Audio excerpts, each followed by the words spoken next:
मुझे कल रात कई न्यूज़ चैनल के माध्यम से ये जानकारी मिली कि कांग्रेस पार्टी ने एक चिट्ठी जारी की है। कांग्रेस पार्टी की तरफ से जनरल सेक्रेटरी ऑर्गेनाइजेशन वेणुगोपाल जी ने एक चिट्ठी जारी की है, जिसमें उन्होंने ये कहा है कि पार्टी विरोधी गतिविधियों के कारण आचार्य प्रमोद कृष्णम जी को 6 साल के लिए कांग्रेस पार्टी से निष्कासित किया जाता है। सबसे पहले तो मैं कांग्रेस पार्टी के नेतृत्व का आभार व्यक्त करता हूं कि उन्होंने मुझे कांग्रेस से मुक्ति देने का फरमान जारी किया। साथ ही साथ मैं उनसे सवाल करना चाहता हूं, क्योंकि उस चिट्ठी में लिखा है पार्टी विरोधी गतिविधियों की वजह से। तो वेणुगोपाल जी, आदरणीय खड़गे जी, कृपया बताएं कि ऐसी कौन सी गतिविधियां हैं जो पार्टी के विरोध में थीं और उन्हें कब पता चला। क्या राम का नाम लेना पार्टी विरोधी है? क्या अयोध्या जाना पार्टी विरोधी है? क्या भगवान राम की जन्मभूमि के मंदिर की प्राण प्रतिष्ठा समारोह का निमंत्रण स्वीकार करना पार्टी विरोधी है? क्या भगवान राम के मंदिर की प्राण प्रतिष्ठा समारोह में सम्मिलित होना पार्टी विरोधी है? क्या श्री कल्की धाम का शिलान्यास कराना पार्टी विरोधी है? क्या नरेंद्र मोदी जी से मिलना पार्टी विरोधी है? क्या उत्तर प्रदेश के माननीय मुख्यमंत्री योगी आदित्यनाथ जी को श्री कल्की धाम के शिलान्यास समारोह का निमंत्रण देना पार्टी विरोधी है?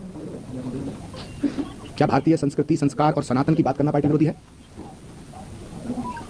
तो ये मेरे सवाल हैं जो कांग्रेस लीडरशिप से हैं, और कांग्रेस नेतृत्व को ये बताना चाहिए, देश की जनता के सामने स्पष्ट करना चाहिए कि कौन सी बात और कौन सी बयान पार्टी विरोधी है। ये मेरी मांग है। दूसरी मेरी अभिलाषा है, मेरी प्रबल इच्छा है।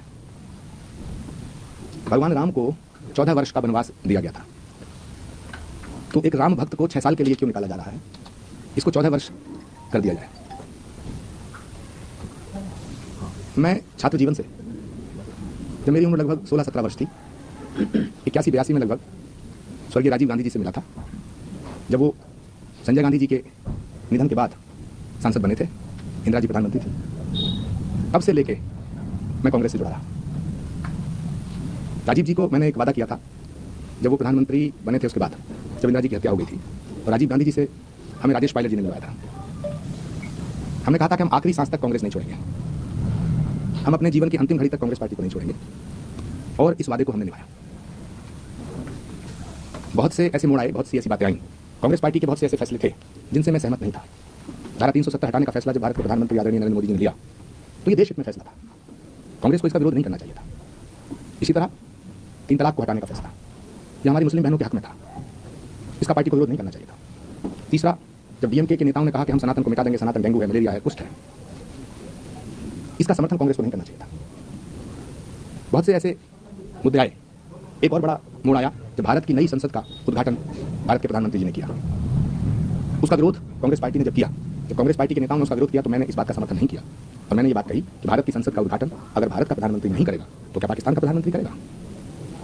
इन सब बयानों के बाद, इन सब बातों के बाद पार्टी के अंदर मुझे अपमानित करने का कार्य किया जाने लगा। मैंने अपमान के बहुत घूंट पिए, लेकिन पार्टी नहीं छोड़ी। कई बार मैं अपने आप से सवाल करता था कि इतना अपमान सह करके मैं कांग्रेस में क्यों हूं? लेकिन मुझे राजीव गांधी जी को मैंने जो वचन दिया था वो आड़े आता था, इसलिए मैंने पार्टी छोड़ने का फैसला नहीं किया। दूसरा, मैंने सोचा कि जो शख्स अपनी दादी, अपनी मां, अपने पिता के साथ सुख दुख में खड़े रहने वाले नेताओं की इज्जत नहीं करना जानता,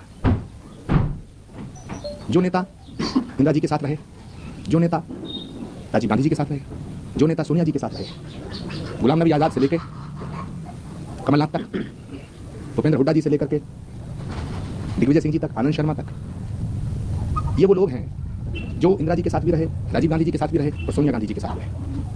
ये वो लोग हैं जिन्होंने राहुल गांधी जी को उंगली पकड़ के चलना सिखाया।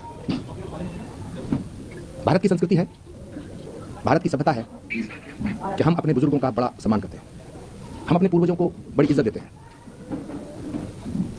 मैंने सोचा, मैंने सवाल किया अपने आप से कि जो व्यक्ति इतने बड़े बड़े नेताओं की इज्जत नहीं करता है, तो फिर यदि मुझको अपमानित किया जा रहा है तो ये कौन सी बड़ी बात है? महाभारत में सारे महारथियों ने मिलकर षड्यंत्र के तहत एक निहत्थे अभिमन्यु का वध किया था। उसका परिणाम इतिहास में दर्ज है। सवाल आचार्य प्रमोद कृष्णम के निष्कासन का नहीं है, सवाल इस बात का है कि वो कांग्रेस जो महात्मा गांधी की कांग्रेस थी, वो कांग्रेस जो सुभाष चंद्र बोस, पंडित जवाहरलाल नेहरू, मौलाना आज़ाद और इंदिरा गांधी की कांग्रेस थी, आज उस कांग्रेस को किस रास्ते पे ला करके खड़ा किया गया है। क्या कांग्रेस में रहने का मतलब है कि हमें चमचागिरी करनी जरूरी है? क्या कांग्रेस में रहने का मतलब है कि हमें झूठ बोलना जरूरी है? क्या कांग्रेस में सिर्फ वो रह सकते हैं जो सनातन को मिटाने की बात करें? क्या कांग्रेस में सिर्फ वो रह सकते हैं जो राम का अपमान करें?